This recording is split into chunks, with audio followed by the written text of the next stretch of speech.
रजब के महीना में अल्लाह ताला के नबी को अल्लाह ताला ने अपने पास बुलाया, जिसको हम मेराज कहते हैं। शब मेराज, लैलतुल मेराज। और उसके लिए एहतमाम भी किया जाता है, इबादत का, खैरात का।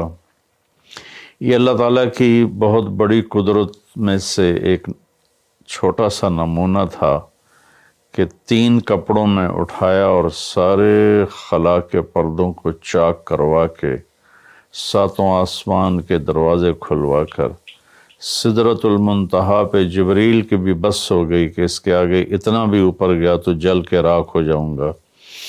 तो उससे ऊपर आप तशरीफ़ ले गए।